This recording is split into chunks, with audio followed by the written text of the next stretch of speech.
Thinking back on your childhood, can you relate your experiences to the term childhood trauma?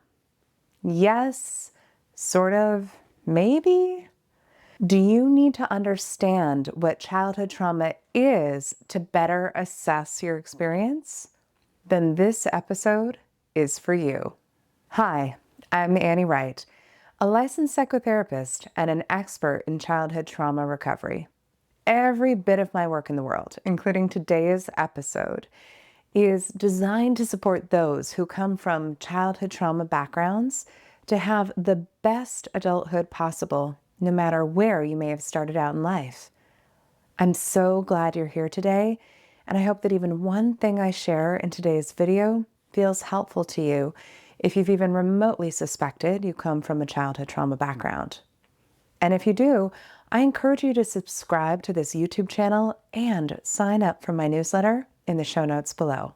But for now, as part of helping you have the best adulthood possible, despite how you may have started out in your life, we're going to explore today's topic, 6 reasons why you might struggle with the term childhood trauma. Now, before we dive into today's topic, again, I just want to say I truly hope that even a small part of what I share can be of support to you. But also, very importantly, please remember, no matter where you're starting from, change is possible. So as we begin today's video, let me begin by saying that the terms developmental trauma, complex trauma, childhood trauma, and relational trauma can be used interchangeably. But throughout my career as a psychotherapist, I've predominantly used the term relational trauma versus childhood trauma, and this largely centers on the fact that it's been a struggle for many people to see their lived experience as counting as a childhood trauma experience. I've talked about this in previous episodes, but today I want to provide more psychoeducation and share 6 reasons why you personally might struggle with the term childhood trauma. Historically, my field has used the concept of ACEs, or adverse childhood experiences, to diagnose and understand childhood trauma, aka relational trauma. This framework was established by the landmark CDC Kaiser study in the late 1990s, which aimed to identify and categorize experiences that could be classified as childhood trauma, leading to long-term health issues. The study identified 10 types of ACEs: emotional abuse, physical abuse, sexual abuse, emotional neglect, physical neglect, mother treated violently, substance abuse in the household, mental illness in the household, parental separation or divorce, and having an incarcerated household member. Surveying over 17,000 adults, the study found a strong correlation between the number of ACEs and negative health outcomes such as heart disease, diabetes, depression, and substance abuse. It was an incredible contribution to the field of traumatology. However, while the ACEs framework was and is invaluable in terms of concretizing childhood abuse experiences and, quite frankly, elevating conversation about this in the field of mental health, the study still has its limitations. I'll talk more about those limitations in a minute, but first let me talk about the one other dominant way most people historically diagnosed childhood maltreatment experiences, which was through the definition provided by the World Health Organization. And that definition is this: child maltreatment is the abuse and neglect that occurs to children under 18 years of age. It includes all types of physical and/or emotional ill treatment, sexual abuse, neglect, negligence, and/or commercial or other exploitation, which results in the actual or potential harm to the child's health, survival, development, or dignity in the context of a relationship of responsibility, trust, or power. Exposure to intimate partner violence is also sometimes included as a form of child maltreatment. I think that the World Health Organization's definition of childhood trauma provides a much more expansive lens than that of the Kaiser ACEs study, but still, even with the Kaiser ACEs checklist of experiences and the World Health Organization definition, many people, including my clients, still wouldn't find themselves in the definition of childhood trauma and or relational trauma. Well, why is that? Let's discuss it more. In my clinical experience as a therapist, I found a range of reasons why people wouldn't and couldn't see themselves in the more classic definitions of childhood trauma. And frankly, I include myself in this group because until my mid-20s and I began my healing work at Esalen, no one had talked to me about how my own set of experiences counted as childhood trauma. So again, going back to the reasons why people wouldn't see themselves in the definition of childhood trauma, this list includes 1, the subtlety of certain experiences, such as being raised by a well-meaning but suicidally depressed mother. It may not be seen as neglect by someone, right? Or the gaslighting endured by someone raised by a sociopathic father may be harder to spot as abuse or something that created harm to the survival of the individual.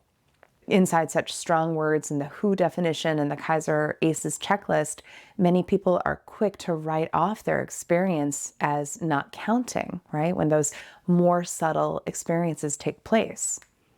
Another reason why people wouldn't or couldn't see themselves in that classic definition, well, quite frankly, because mother was the abuser. And this isn't really accounted for in the Kaiser checklist, at least. It frames the mother as the recipient of domestic violence versus being the abuser towards partner or children. And along those lines, another reason, maybe the third reason people failed to see themselves and their experiences clearly was because the abusers may not have been guardians or parents, but instead siblings or organizations and communities. Think boarding schools, cult or extremist religious groups. And in those examples, right, the parents didn't actively harm, but maybe they didn't actively stand up for the child either, leading to harm. So piggybacking on that comment, another reason, maybe the fourth reason I've found why people couldn't or wouldn't see their experience as counting as childhood trauma was because they viewed the privilege they had also experienced as some kind of neutralizer of the abuse experience.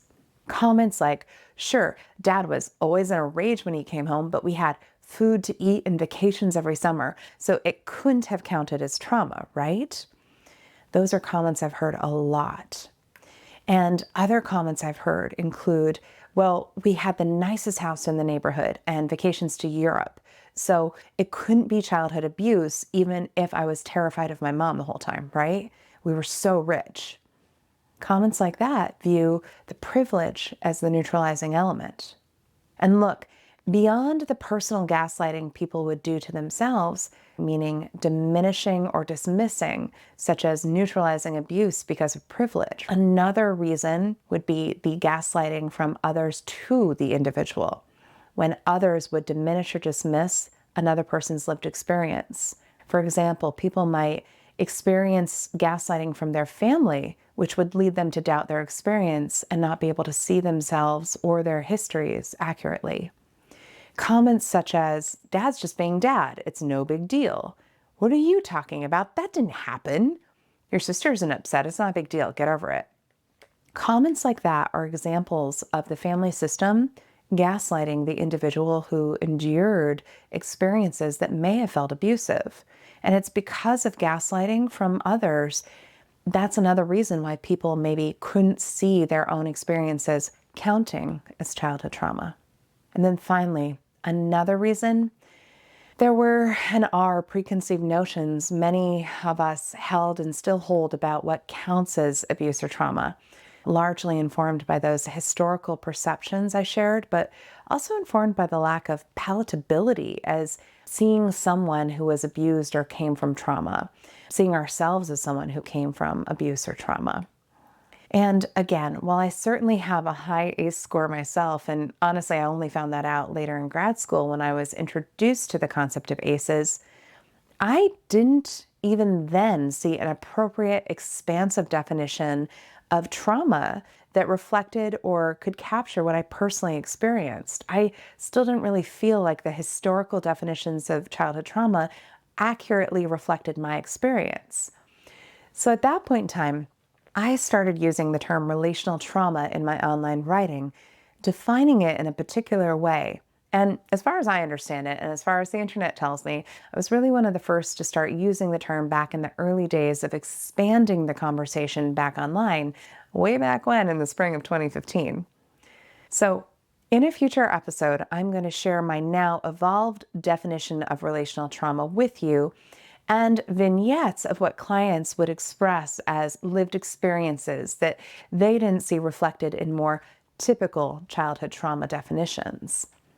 But for now, hopefully by sharing this high quality psychoeducation with you in today's episode, you can see yourself and why the term childhood trauma may not have always felt palatable for you because of some of those reasons, right?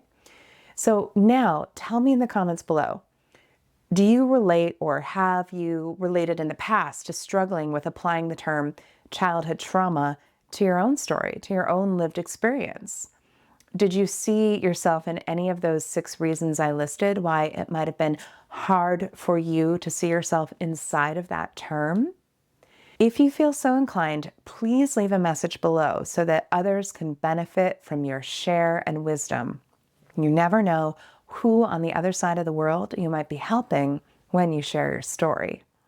Finally, if you're still not sure if this content applies to you, if you're still not sure if you come from a childhood trauma history or still feel its effects today, I would invite you to take my signature quiz, Do I Come from a Childhood Trauma Background? It's a 5-minute, 25-question quiz I created that can be incredibly illuminating and will point you in the direction of a wide variety of resources that can be of further help to you. Plus, when you take the quiz, you'll be added to my mailing list where you'll receive twice-a-month letters from me sharing original high-quality episodes with accompanying YouTube videos and audios you can stream, all of it devoted to the topic of childhood trauma recovery, and where I share more about me as a person, my life, and how I'm journeying through my own childhood trauma recovery and general adulthood. My newsletters are the only place where I share intimate glimpses into my life, including photos, the resources that are supporting me, the things I've discovered that delight me, words that are uplifting me, the practices that nourish me, and more. So please be sure to sign up for my mailing list, whether or not you want to take the quiz. I'll link to both of these things in the show notes below. Finally, thank you so much for listening to me today. I truly hope that even a small part of what I shared felt helpful to you. If you found value in this information and would like to stay connected with my latest content, please consider giving the episode a like. It helps more than you know. Also, subscribing to my channel and turning on the notification bell ensures you're always up to date with my newest episodes. I appreciate your support and look forward to continuing this journey with you. So thank you. And until next time, please take such good care of yourself. You're so worth it.